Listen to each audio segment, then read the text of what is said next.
happy to have her here. Amina, as you may know, embraced Islam in 1977, and in the past 16 years she's had a lot of different experiences. She's traveled quite a bit. She's done a lot of research on the topic of Islam. Currently she's the president of the International Union of Muslim Women, and I personally feel that she has a very profound influence on people that she comes in contact with. Me personally, she played a part in my conversion. I've been to some of her lectures and I've seen some of her videos, and when I think of Amina, the one word that really comes to my mind is fascinating. She's very fascinating. She knows her topic very well, and she's very charismatic when she speaks. And I'm also very honored that the president of MSA asked me to introduce her. And now I give you Amina. I'm sorry, I forgot to mention that after she's done with her lecture, we will then have a question and answer session.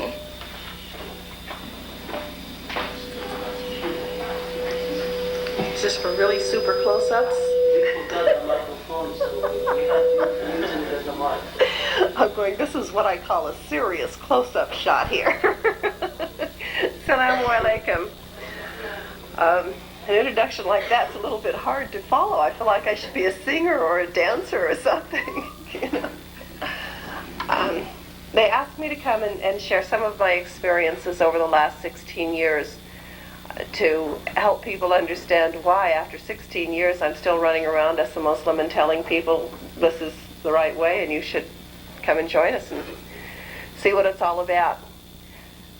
In order to do that, I have to tell you a little bit about what made me become a Muslim. So those of you who've heard before, please bear with me.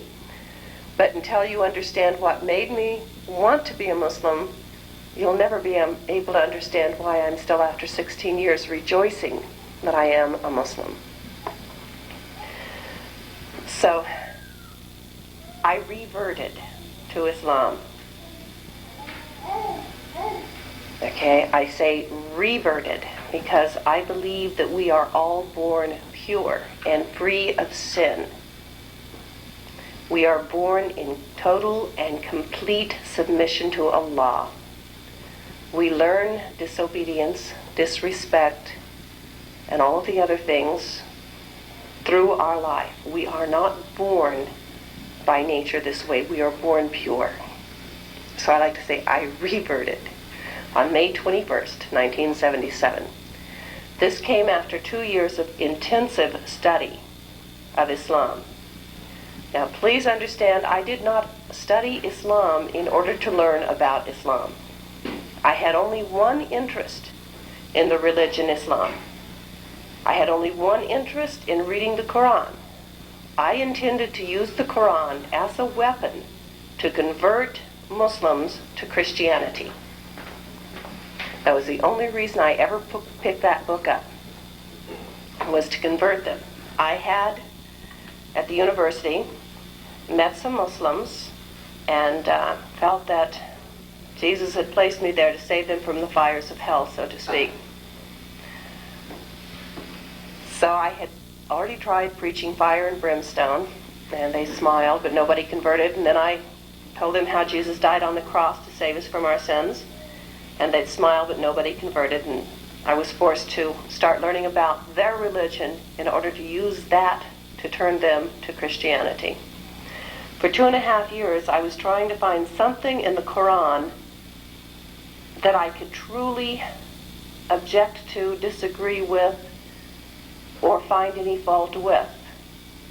What I found was so total and so complete and so all-encompassing that I became totally convinced that this had to have come from God, that no man could have been this wise, no man could have been this intelligent, no man could have seen so far into the future to know all that was going to be. This little book contained everything on the social system. It contained everything on interpersonal relationships, how people were supposed to be with each other, how the husband and wife are supposed to be with each other, how the mother and the child are supposed to be with each other, how to solve intermarital problems, how to solve the problems that occur between people when they're conducting business, how to handle things on an international front in the best interest of everyone, how to go to war, even a description of how to fight, what was involved in doing a fight, everything on how to succeed and how to fail in whatever endeavor we set out for. It amazed me. But then as I kept studying, so when I first started studying, I really believed that Islam was very oppressive to women in particular. I felt that women suffered by Islam. In studying the Quran, I discovered that it was way ahead of its time.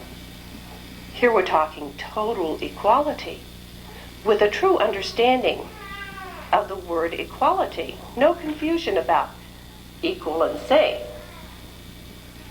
I mean, it's totally written down there. And constant, consistent warnings to the man, knowing the nature of how he should value the woman and the woman's rights, with a full understanding that the woman, as an equal partner in life, could help to make the world a much better place. So it would not be a male-dominated society nor a female-dominated society, but one based on equality and cooperation. Constantly in the Quran there was a mention of compassion. Compassion between the husband and wife, compassion between the parent and the child, compassion between the neighbors, compassion from the warrior, compassion from the victim. And that brought me to another point. Islamic punishments. I had heard about, chopping off heads and chopping off hands. And I figured that the Islamic system was really a little frightening and totally without any kind of compassion or understanding. But as I studied it more, I discovered that the Islamic system of law and punishment was the most compassionate system there was. Because in Islam, something was considered that isn't considered here, and that was the victim. Our laws don't protect the victim. And at the time that I was studying, I had a really good lesson to bring it all home to me. And that the woman down the street, someone broke into her house and raped her. And she filed the charges with the police. The man was picked up. She identified him. She went through all of the trauma of the court trial, and it was a terrible, terrible experience because they treated her like she was the criminal. He was convicted, given 2 years in jail, got off with time served, went back to her house, raped her, and beat her. She still trusted the system, so she filed charges against him again. Again, he was arrested. Again, they went to trial. Again, she was treated like she was the criminal. Again, he was found guilty. This time, he was given 3 years. Got off with time served. He went back to her house, raped her, beat her, and killed her in front of her children. And I went, whoa. Where was any protection for the victim in this? Even in the court system, she was treated like she was the criminal, like she did something to invite the rape and the beating. In Islam, our system allows compassion for the victim as well as compassion for the perpetrator. The compassion for the victim is that they are not treated as if they have done something wrong, and the perpetrator is punished. And the victim has some say in what that punishment is going to be as well. The victim does have some say in this. Many punishments have been lightened by request from the victim, as a matter of fact. But there's also a compassion for the perpetrator that we don't think about. In Islam, we know that on the Day of Judgment, we are going to be punished for whatever we have done, whether other people know that we've done it or not. Because everything is known by Allah. And we know on the Day of Judgment, the punishment is due to us. By preventing the perpetrator from doing other crimes, we do two things. One is, some of his punishment may be lightened if he repents while he's being punished. Excuse me.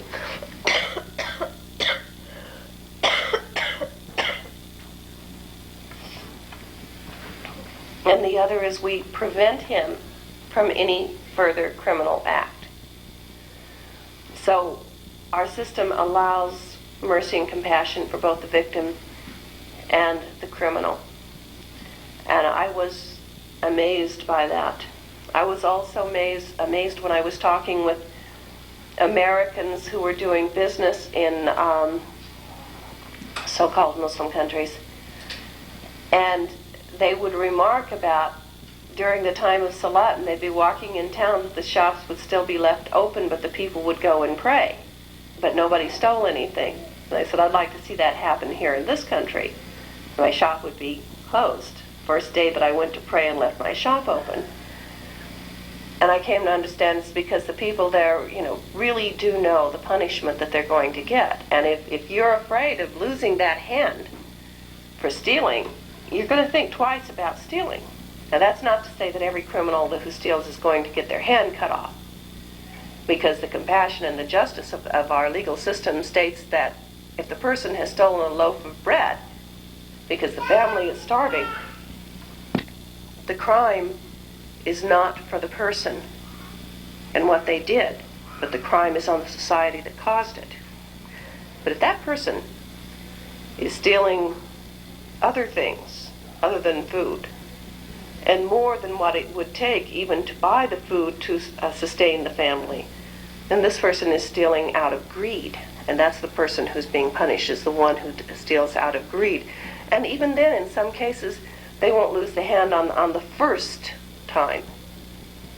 But repeated offenses, and they will.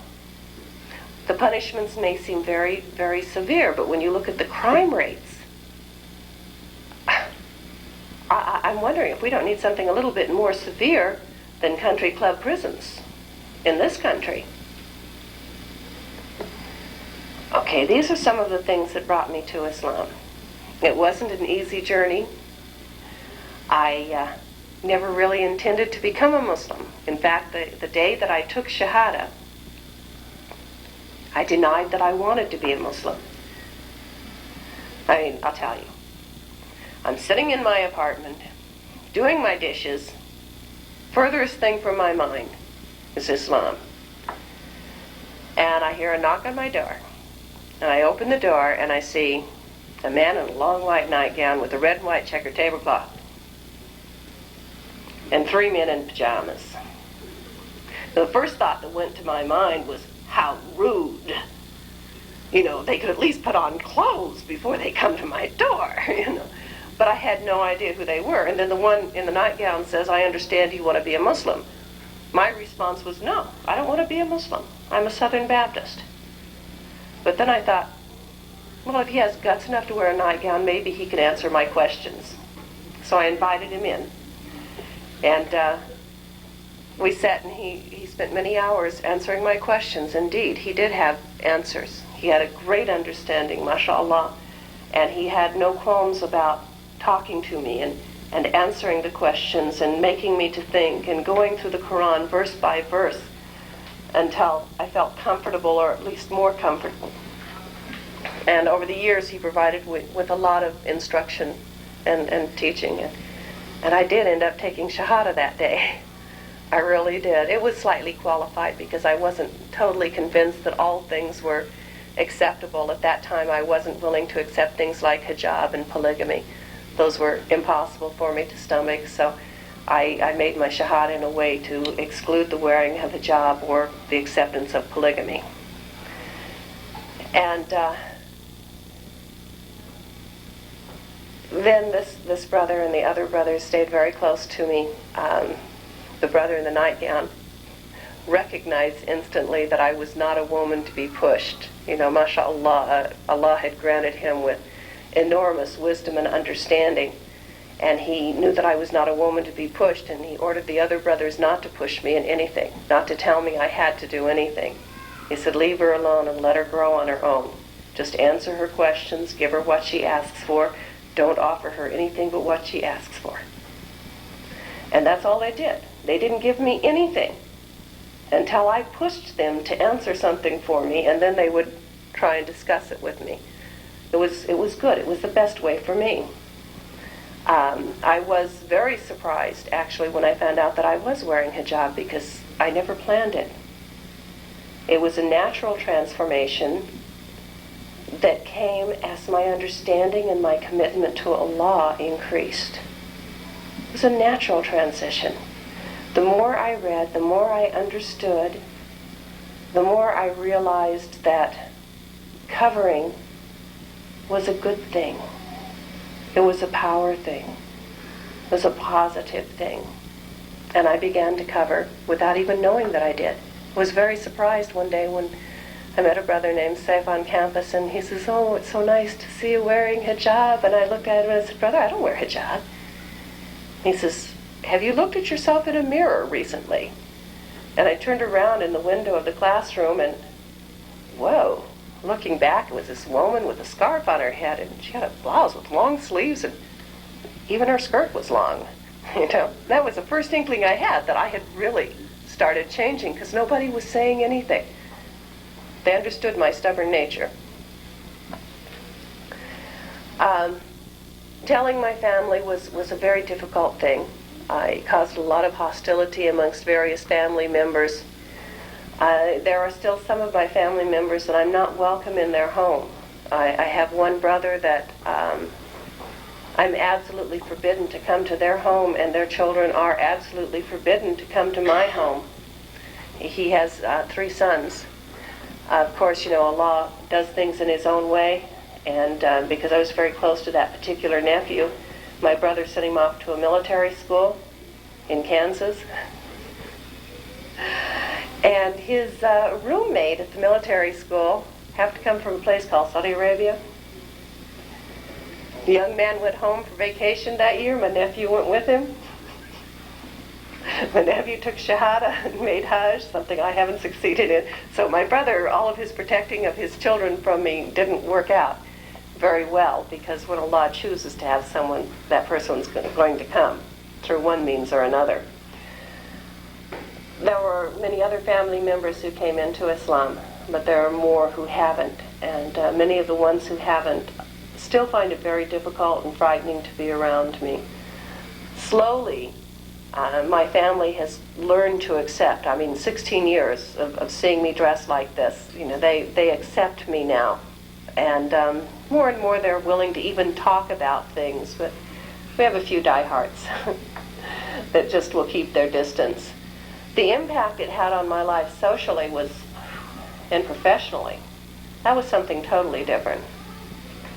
I was, at the time, when I first reverted to Islam, I was working in the field of recreation. I finished my work in education and decided to take up recreation because I love teaching, and I wanted to teach children in an environment where they would want to learn and where I would have an opportunity to make learning fun.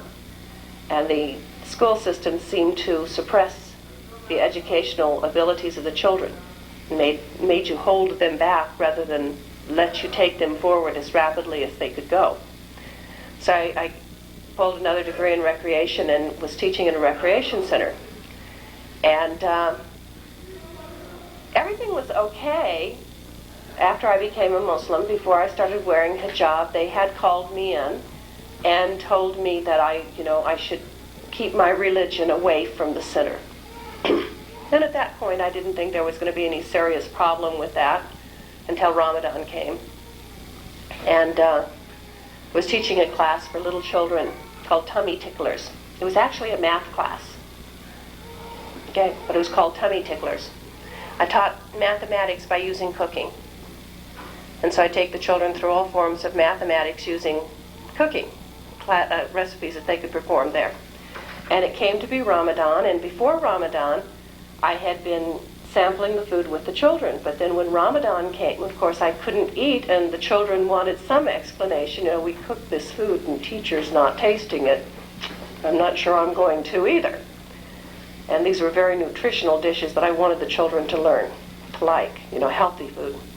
So I explained to the children that it was Ramadan and I was Muslim, and that I was fasting. I wasn't eating until from sunrise to sunset. The kids came, they accepted it very well, they ate the food, they were very content.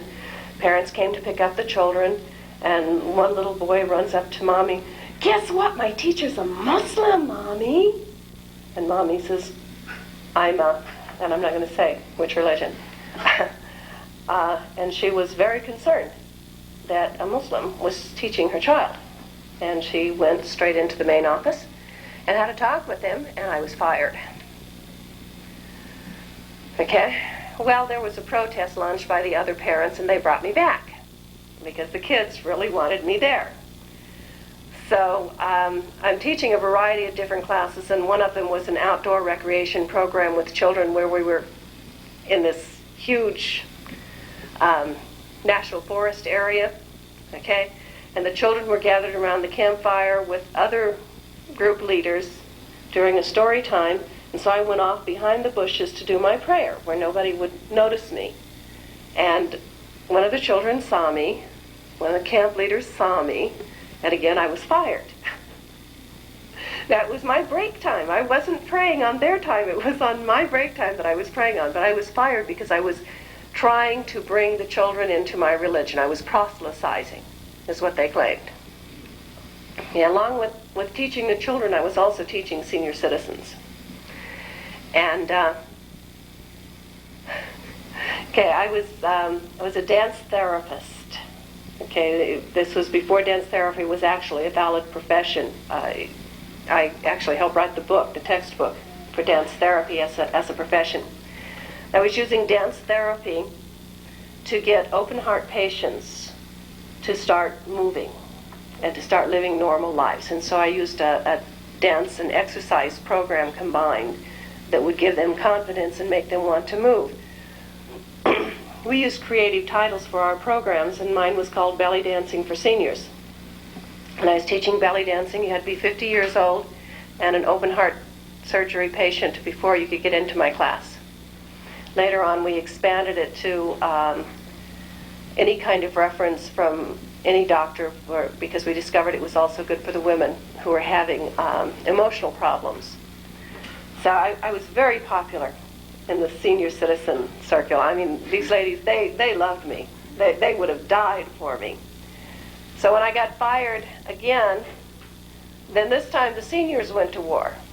They said, "We're not giving her up. We want to keep her here. You can't fire her just because of that. You allow us to pray. You're going to let her pray." And not only that, they were going to fight that I was going to be allowed to dress the way I wanted to dress, because by that time I was starting to cover too. So they brought me back again. But they moved my class, which had previously, for the sake of the women who were taking the class, had been, way off in a back corner, so that the men wouldn't watch their little rows of fat as they moved around there, the little extra waves from the extra little weight that they were carrying around. So they moved it out into the lobby, which was usually the pinochle playing area. They moved our belly dancing class, our exercise program, out there. Well, of course, the women, who were not young and shapely, were quite embarrassed by this location too.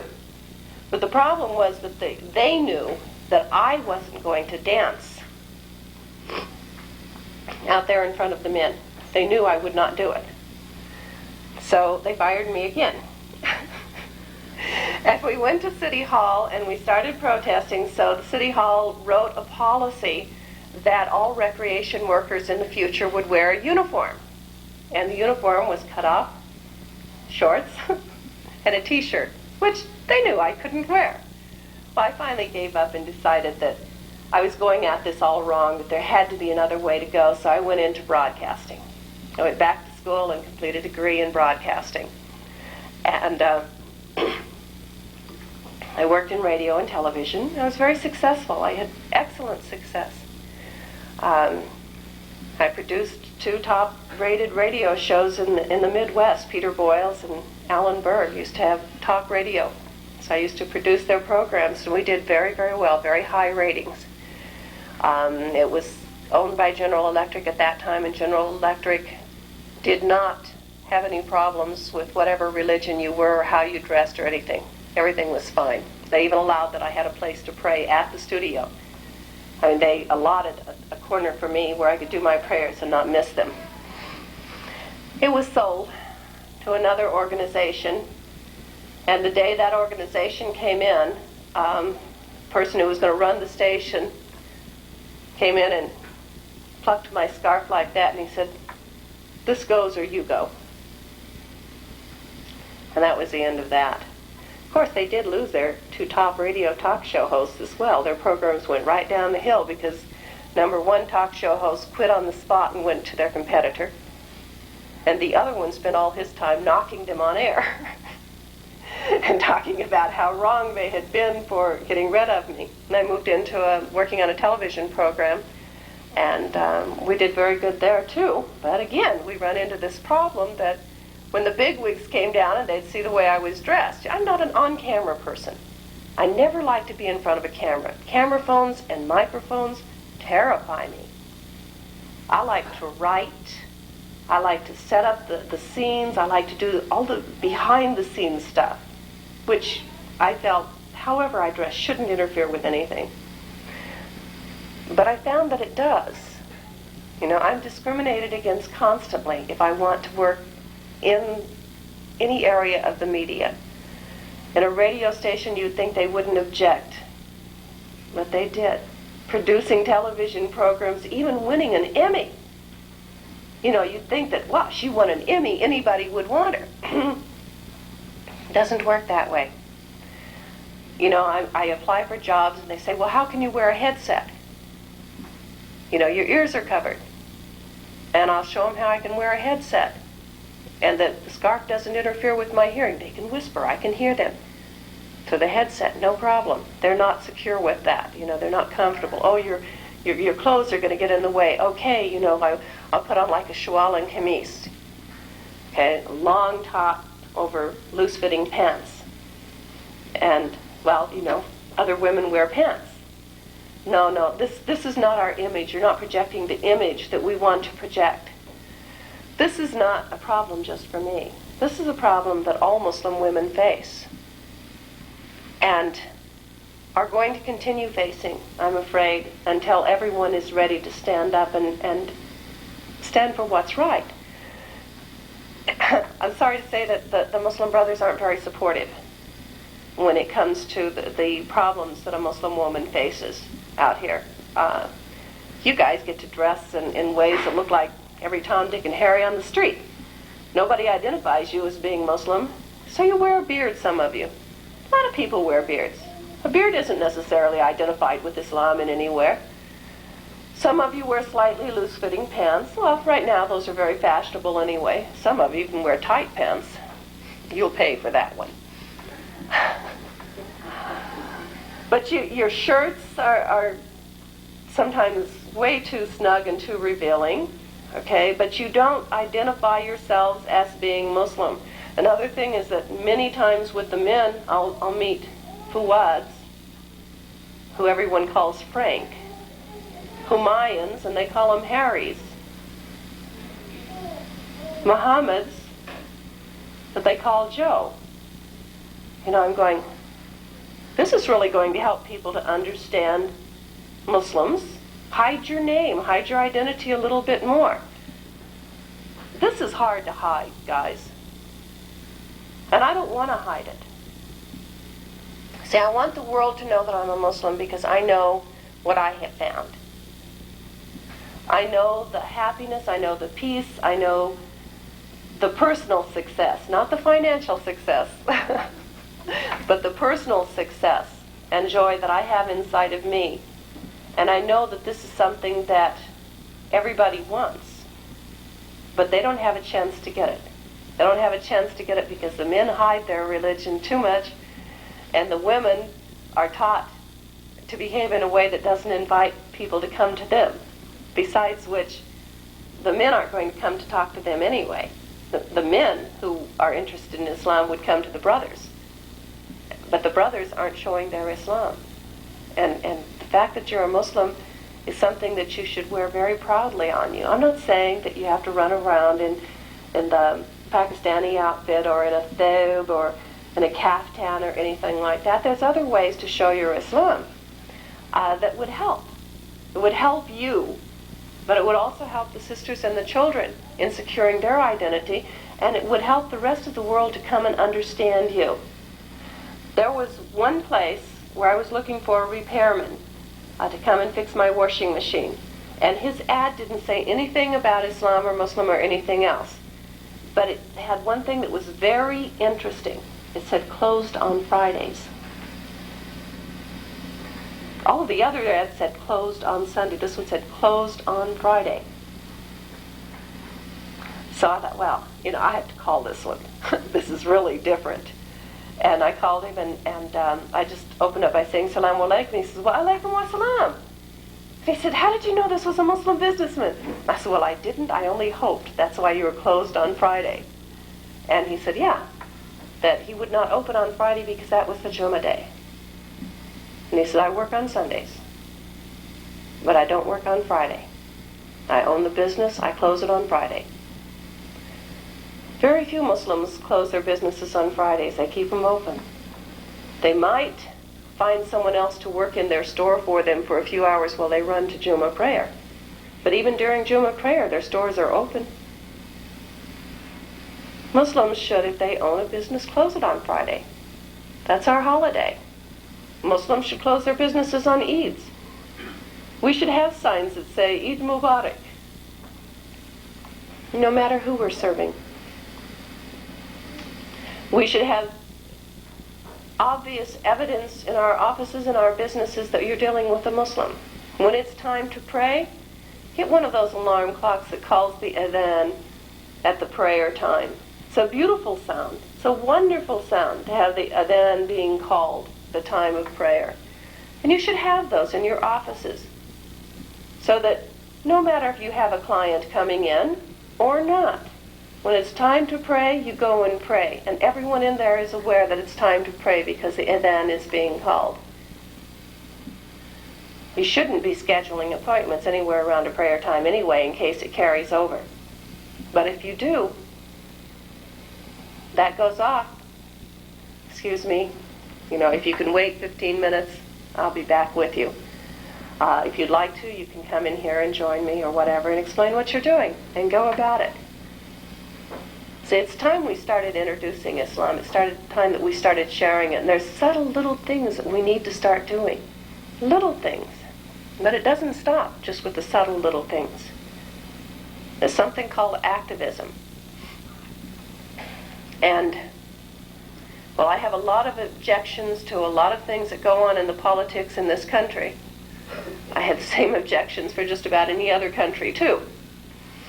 I'm not going to sit by and watch all of the injustices continue in this country without doing something to change it. I have a right to vote. I have a right to express my opinion. Even if I didn't have the right to vote, I would have the right to express my opinion. Something very special that we have here is the right to express our dissent. We should be involved in what's going on in our communities. We should know everything that's happening within a minimum of 20 miles of your home. You should know every store that's opening, every business that's opening, anything that's going on anywhere. You should be involved at your public library and activities that are going on at the library, story times. They're always looking for people to read stories for the children. There's no reason why a story couldn't be read by a Muslim woman as well as it can be read by anyone else, or a Muslim man as well as by anyone else. There's no reason why it can't be Islamic stories that are read occasionally. Most of the libraries where Muslims have gotten involved, occasionally they do read something that's written by one of the Muslim authors. Chin Ho's Voyage has been very popular in libraries. Chin Ho's Voyage is carried in most public libraries now. And there's other stories as well. There's other little involvements. There was one place in Virginia that I was very proud of them. The women, the Muslim women and their organization got together and, well, they had a problem. The roof fell in on the library. Okay? And the city's going, we don't have money to repair the library. We may just have to close it. Well, the Muslim women got together. They did fundraisings. They did bake sales. They did all this stuff to raise the money to put the roof on the library. And everyone knew all of these activities were organized by Muslim women.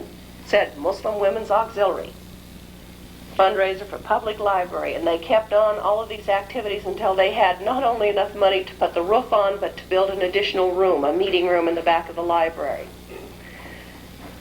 When this was finished, they also helped to choose the books that were going in the library. And we provided them with a book list, a suggestion list of Islamic material to provide in the library. And that material is checked out constantly. I'm telling you all of these things because all of these things have had an impact on the things that I have gone through in the last 16 years, the things that my children have gone through for the last 16 years, things that other sisters and brothers have gone through for the last 16 years, because Muslims have been sitting back in easy chairs and not doing anything to change the situation.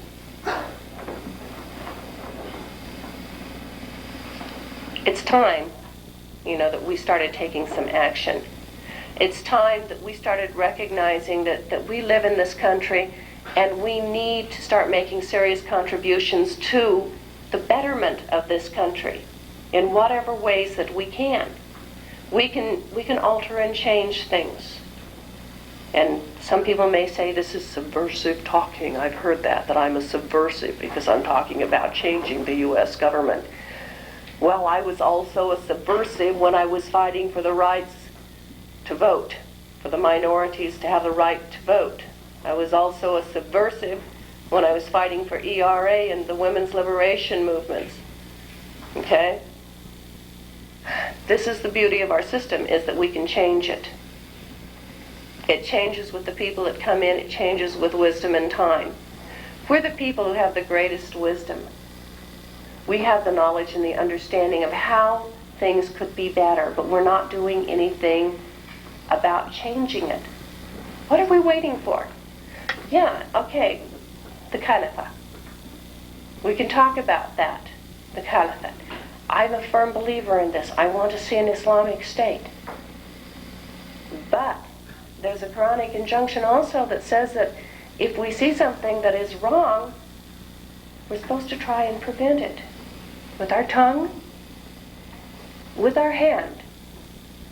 And if the tongue and the hand have failed, then we can turn our back and hate it. And in 16 years of sitting here and watching, I'm not seeing the Muslims using their tongues at all to make the situation in this country better. Homelessness increases.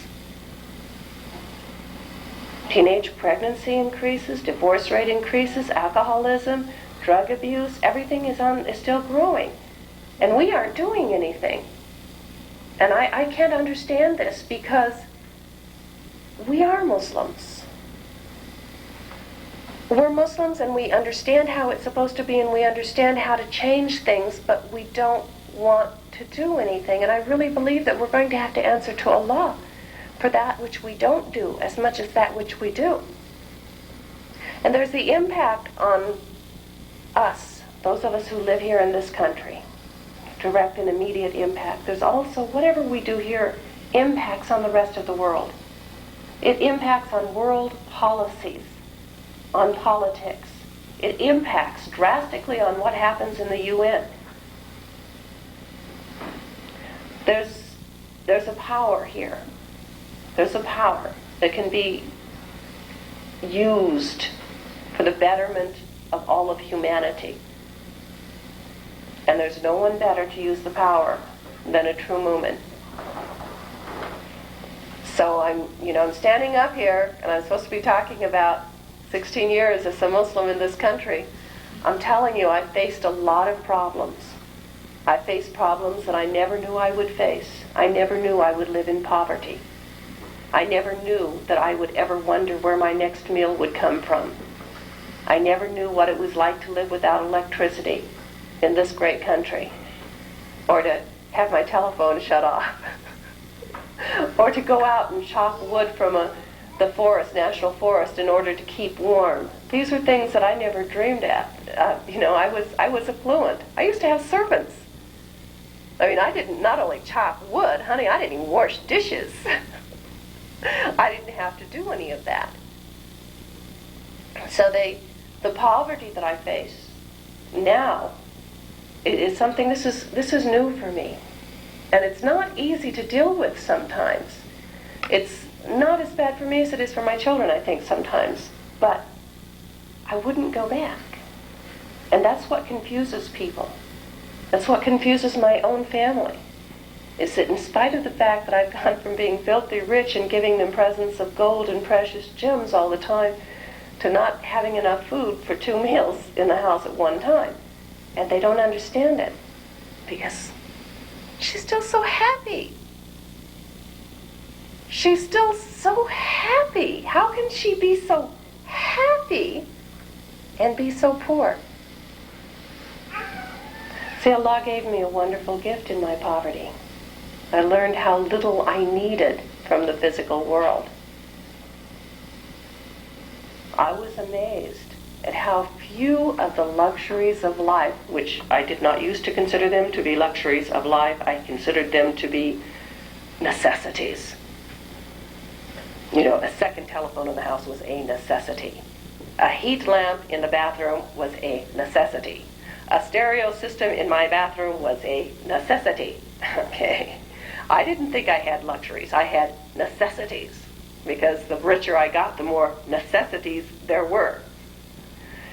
And now that I have very little in the physical world, we're finding out we don't need it.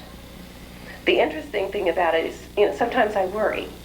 I worry about my children more than I do about what's going to happen with me. And recently we were offered a very, very lucrative position in a northern state where we could live very, very comfortably. And my child's response was, "I'd rather be poor, Mom. Can we go home?" Because he had a special gift in our poverty as well, and that was that we have time for each other. I'm not so caught up in the struggle. I can't find a job, number one. I work 3 hours a day, 3 days a week. That's the best I've been able to do with this. You're talking about somebody dropping down from, $80,000 to $100,000 a year to less than $5,000 a year. This is a big jump. Okay.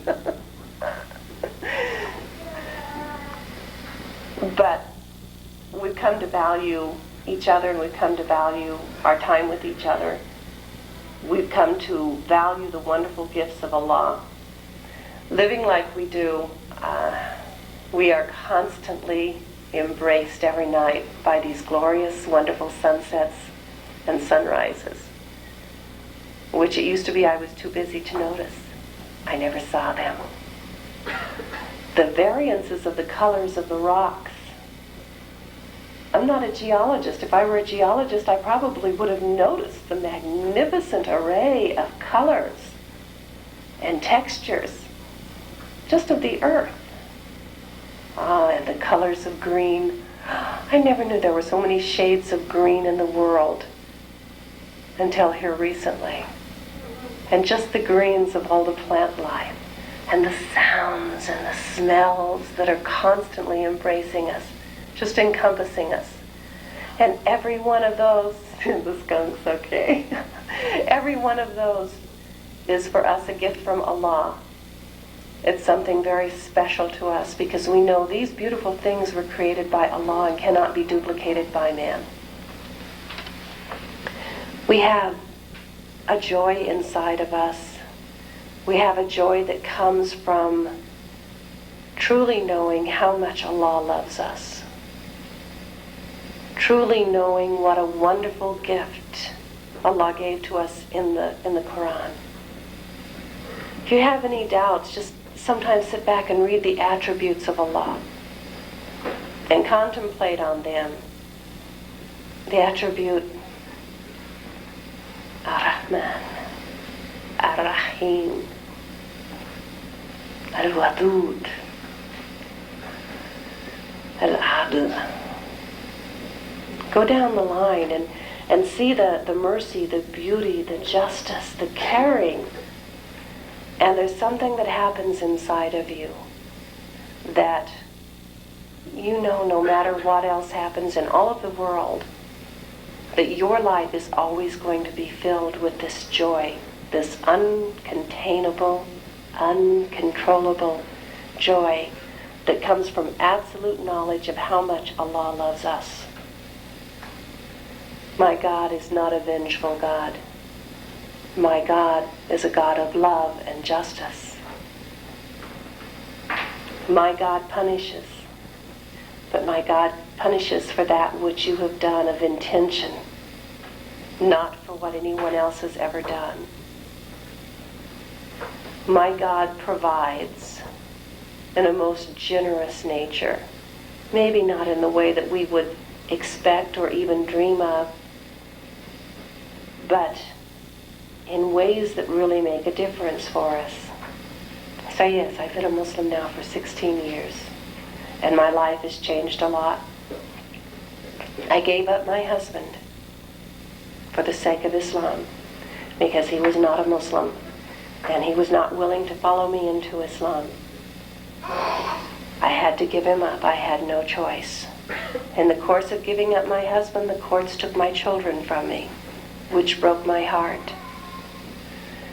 I was given the option of renouncing Islam and leaving the courtroom with my children, or continuing to declare my Islam and losing my children. And I placed my children in the hands of Allah. And I left. It was not an easy thing to do. A mother would understand that. A mother who's held a child to her breast would know how much it would hurt to have that child taken out of her arms. But I had a good husband, a husband that I loved and I cherished and I valued. And I was very sad that he didn't follow all these members of my family, you know, my grandmother and my mother and my father and my stepfather and uncle, nephew, my aunt, and so many of my friends who came to Islam. I always wished that my husband could have been one of those. But see, Islam had so altered my life that whatever I had to give up was a minor thing. Okay. And now, about a year ago, a friend of mine went to visit my ex-husband and my oldest son. He was going to bring my son out to visit me. And when he came back, my friend is glowing. I mean, he's just radiating. And this brother has nur anyway. I mean, this brother has so much nur. His name is Kaiser Imam. This man is loaded with nur, with love of Allah. And he's just a remarkable human being. And he comes back and he's glowing and he can't sit still. And I'm going, okay, well, what happened, Brother Kaiser? Tell me what happened. And he said, I met your ex-husband. And I'm going, boy, I know what that was like.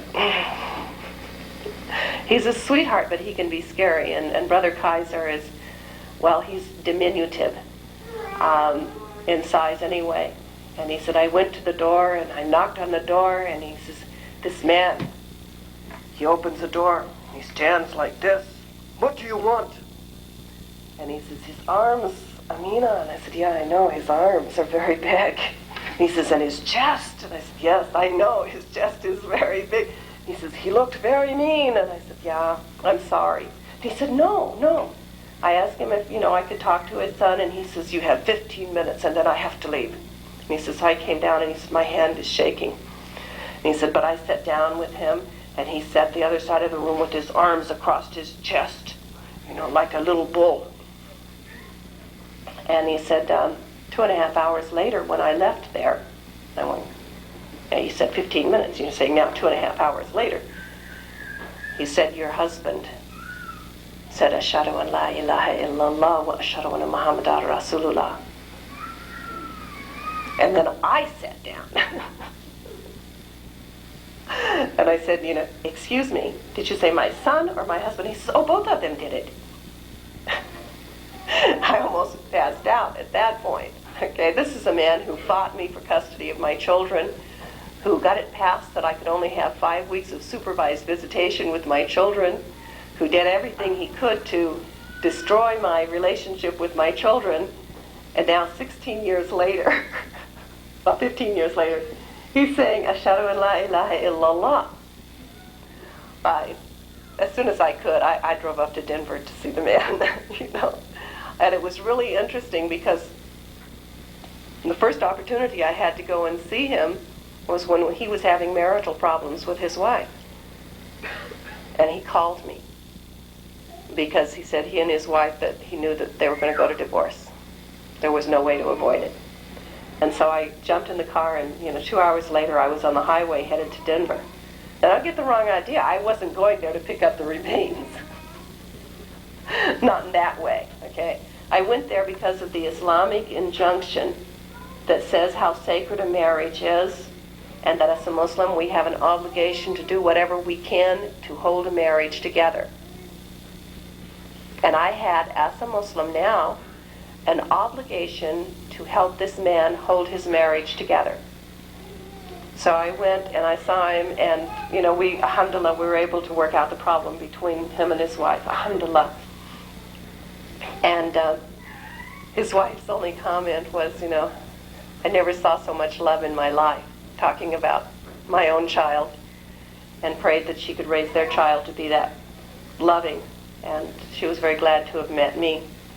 Then he pulled me aside and he said, I have to say I'm sorry. He said, I'm sorry for everything I ever did, everything I ever thought.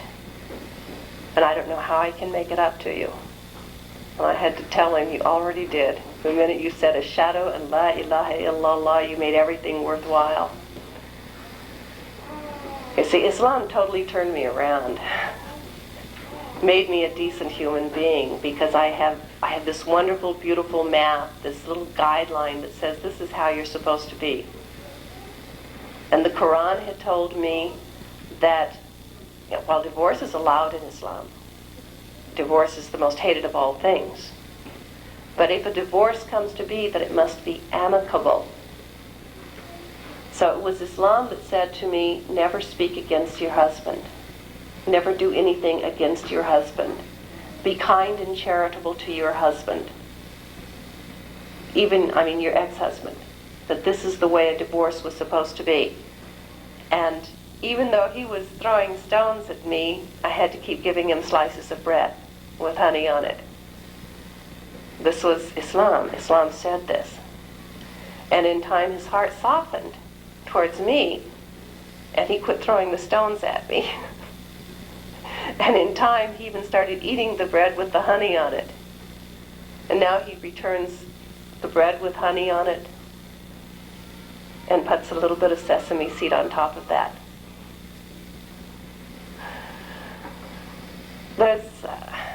Islam is a special gift, and I thank Allah for that man in that nightgown.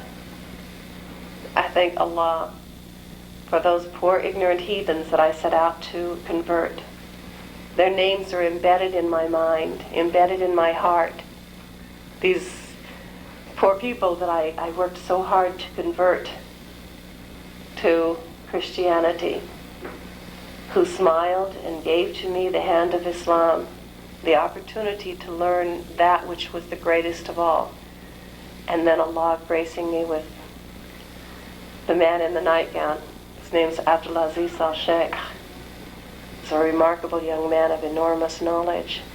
And I wish all of us could have an opportunity to meet people like this.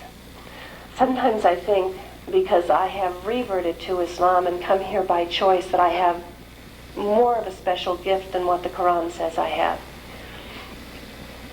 See, I came by knowledge, not by heritage.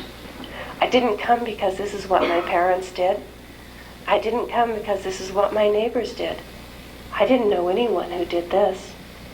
I came because I had studied the Quran and I found absolute truth. I came because I had studied the Quran and I found absolute guidance.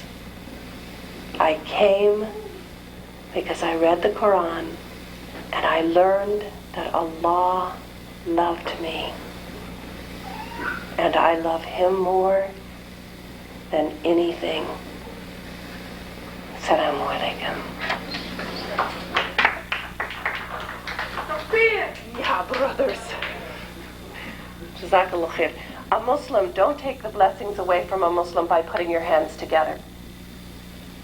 All praise is for Allah. Okay? All praise is for Allah. If somebody does something and you appreciate and you value what they've done, increase their blessing by praising Allah. Do not decrease their blessing by doing this. You saw, it made me cringe. It put chills down my back. Please don't do this to your Muslim brothers and sisters. Increase their barakah. With takbir. Allahu Akbar. Assalamu alaikum.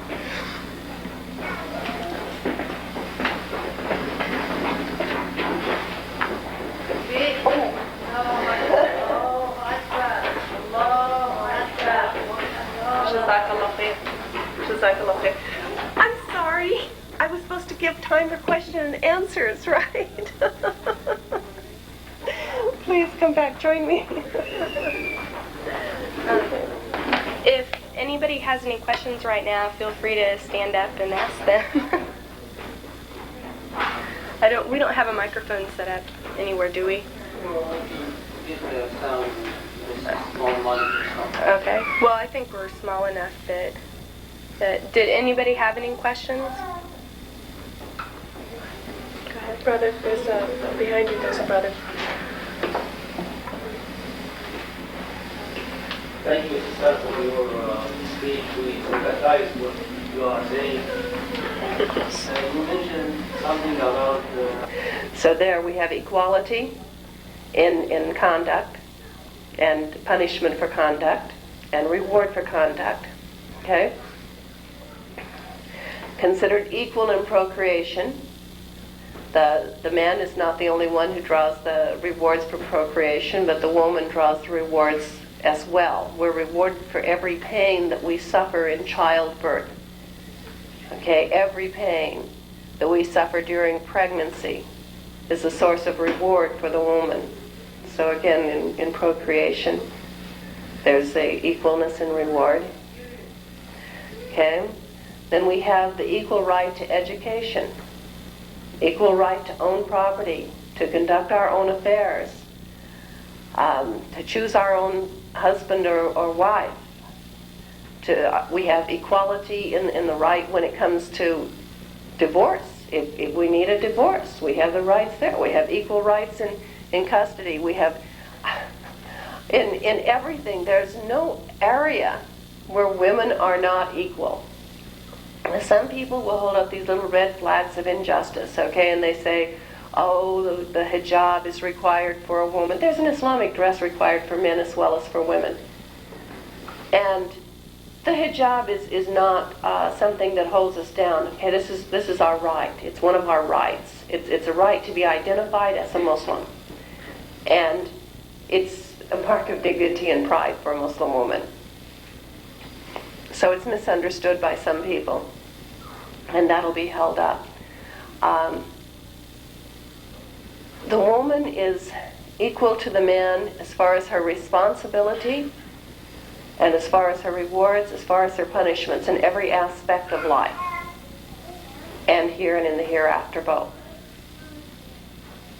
We have the equal rights to knowledge and understanding and to voice our own opinions. There's just in every way. We'll pass it down here. Well, thank you again for coming and sharing this really close with us. Through your experience, which I would call very rich experience, was there any way that you could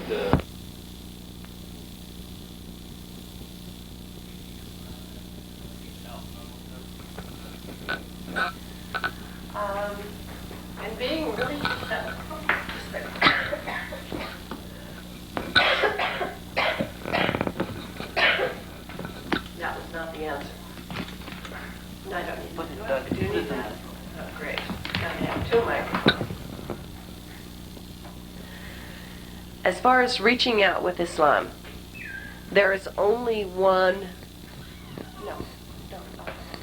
there is only one truly successful way, okay? And that is reaching out with Allah.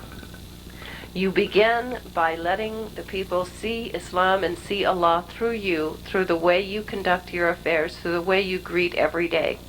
Little things, okay? The Sunnah says that I should meet everyone with a smiling countenance. You could talk to anyone in the town that I live in, and they have never seen me without a smile on my face. Because everyone, when I walk into the one grocery store in town, I walk in and, good morning, Mr. Bodie, how are you? Good morning, Carl. Good morning. Everybody gets a good morning from me, and they get a smile and a kind word. The post office, wherever I go, anywhere. In all of life. I go on the airplane, everyone gets a smile from me. I walk through the door in a department store, everyone gets a smile from me. And some people say, what do you do, walk around with a smile all the time? Hey, when you're filled with as much joy as what I'm filled with, it's hard not to smile anyway. But you know, a smile is a special charity, because a smile has a way of going around the world and coming back to greet you when you need it the most. But the best way to introduce people to Islam is through you, yourself, and how you are. If they can't see Islam through you, you will never be able to tell them about Islam, because they won't believe you. If they can't see it in you, then they're going to be saying that either you live a lie or what you're telling them is a lie. So you want to introduce Islam? Conduct your business affairs according to Islam. Conduct your daily life according to Islam. Think as a Muslim. Act as a Muslim. Be a Muslim. The Prophet Muhammad ﷺ was a magnet that drew people to him. The more in touch with Allah he became, the more the people desired to be in his presence. People would go to great extremes to be in his presence because the love of Allah flowed through him to such an extent. When we Muslims start letting Islam shine through us, it'll be the same thing. There was once at a youth group that after I'd been talking to them about women in Islam, and it was a surprise to the girls because they didn't know anything, and this was in a so-called Muslim country,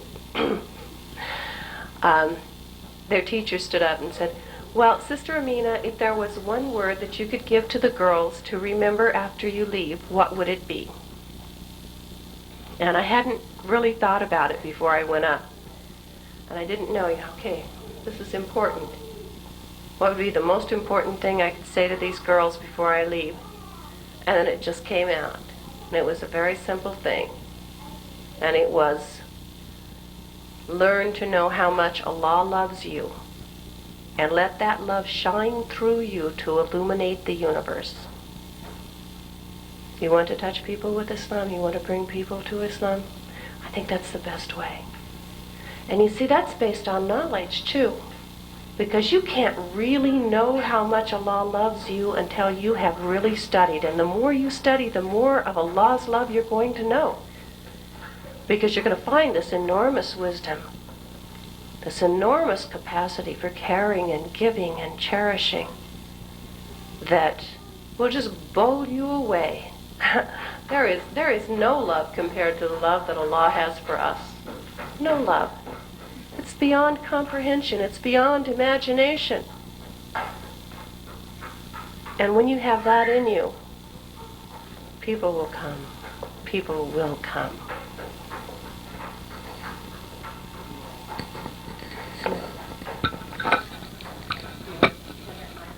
He wants this one to stay up here. The one with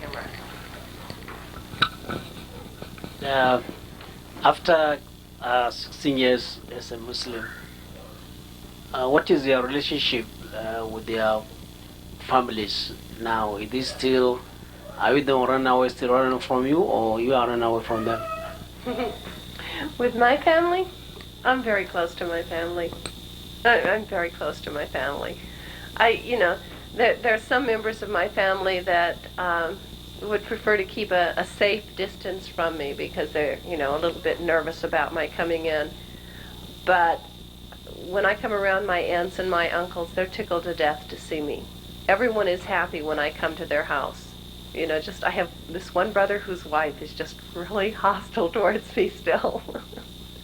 But she was hostile to me before I became a Muslim, so I don't really think it has a lot to do with Islam. My family and I are wonderfully close and cherish a great love between each other, whether they're Muslim or not. There was one of my aunts who lives in Milwaukee, and she came to me, and she was always the strong aunt. She was the one nobody messed with.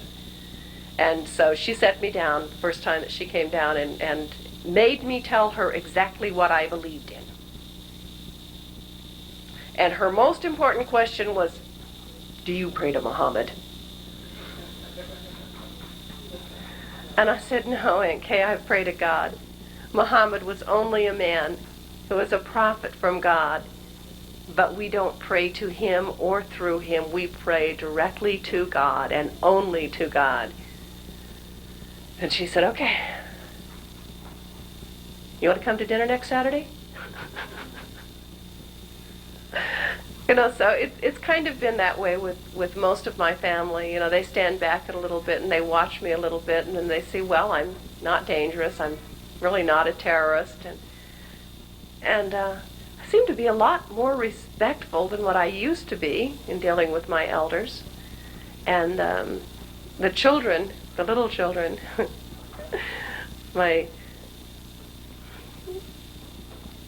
the grandchildren of my brothers and sisters. Auntie Mimi has the best stories in the world, and they love to come around and be with me, and so I'm kind of the center of everything whenever there's little children around. So I'll tell you, Mom, let her run. She doesn't bother me. She has the most beautiful voice in the world with all that laughter. And it's not going to bother us at all. This is one of the things that I learned in Islam also. Yes, Allahu Akbar. You hear that one saying, yay, I don't have to shut up. See, if the Prophet of Allah is not distracted by a grandson climbing on his back when he's leading the prayer, the Jummah prayer yet, with all the Muslims standing behind him, or a granddaughter in his arms while he's leading the prayer, then how can we be distracted by any joyful noise that a child makes? It's music. It's music. These children are happy and beautiful, and I think it took the example of the Prophet Muhammad showing me just how wonderful and beautiful children were for me to come to a full realization of it. And you have to understand, before I was a Muslim, I was pretty, I got along with kids fine. I had several of my own, and I raised 36 foster children as well. So it wasn't that I had a problem with children. I loved children, obviously. But I never loved them to the level that I love them now. And that came because of the example drawn from Hadith, the examples of the Prophet of Allah and the way he was with children. Laid out a whole new light for me. It was quite remarkable. Were you able to provide? Well, not much, no. My grandmother, my mother, my father, my stepfather, a couple of aunts, an uncle, a nephew, not much. But I'm working on it, okay? I'm working on it.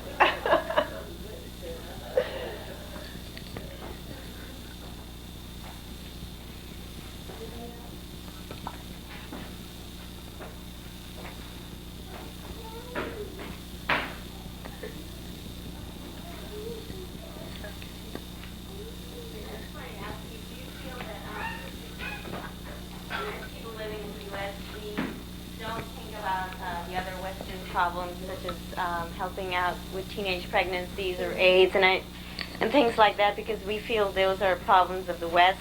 We are not a part of them. They're not in our society. But I feel they are. We live here. But get the feeling that that's what we think.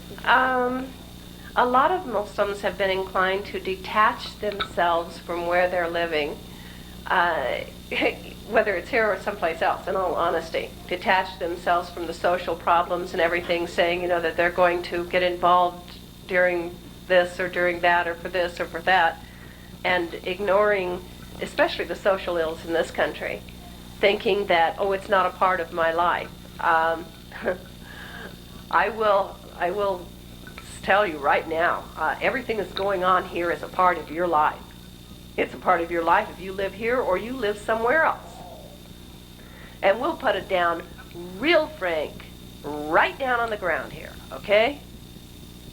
Anytime that there is a child born out of wedlock, it's going to affect you one way or the other. If you have an income, it's going to affect your tax dollar. Okay? It also is going to affect your social surroundings, because this is now another child that doesn't have a family environment, another child that is probably going to suffer to some level or some degree as far as their emotional development. This also may be the child that your child may fall in love with and want to be married to, and a child who probably doesn't even know their own heritage.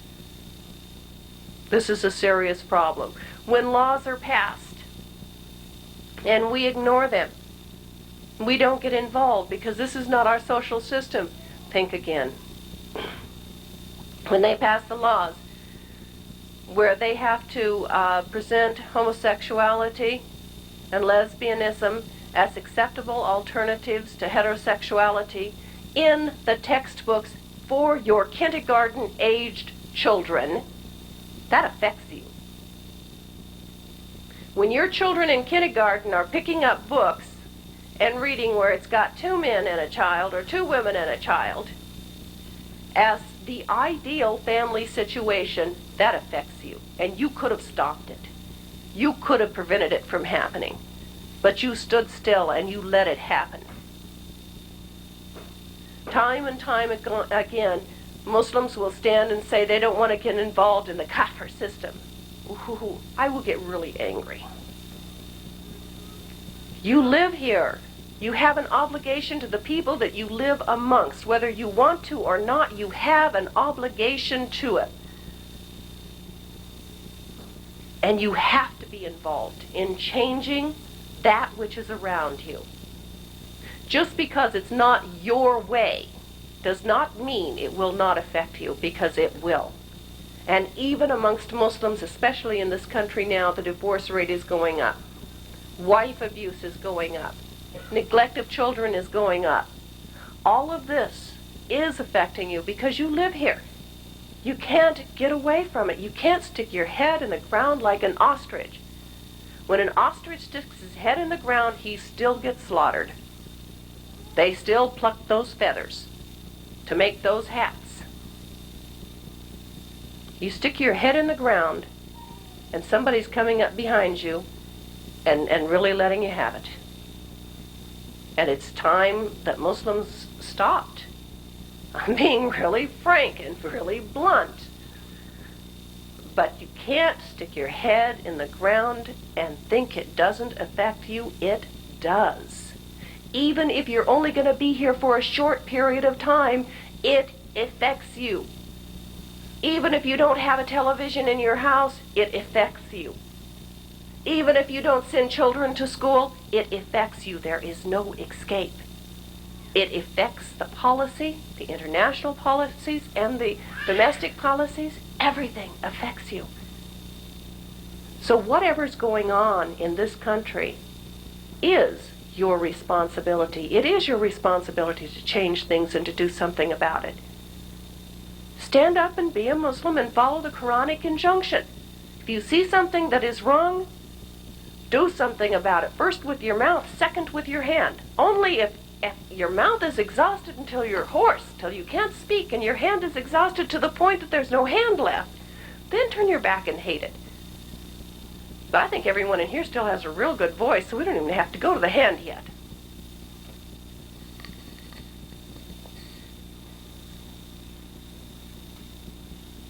Did I yell enough? Were there any more questions?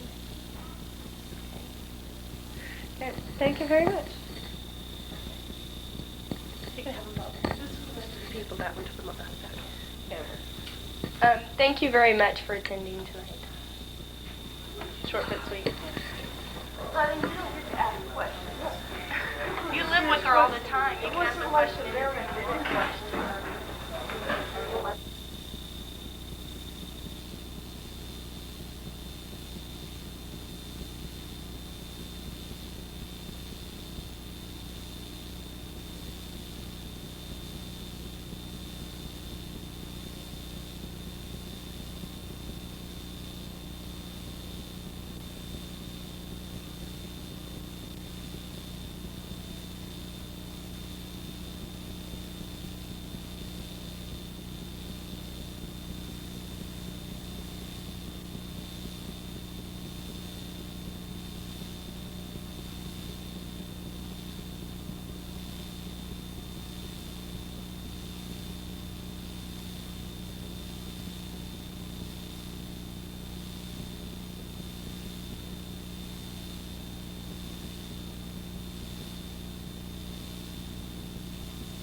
I think you need to get rid of this.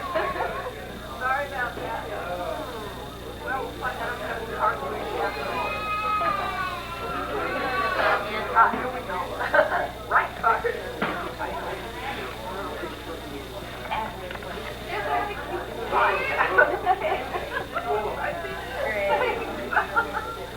Check and make sure it's barbecue.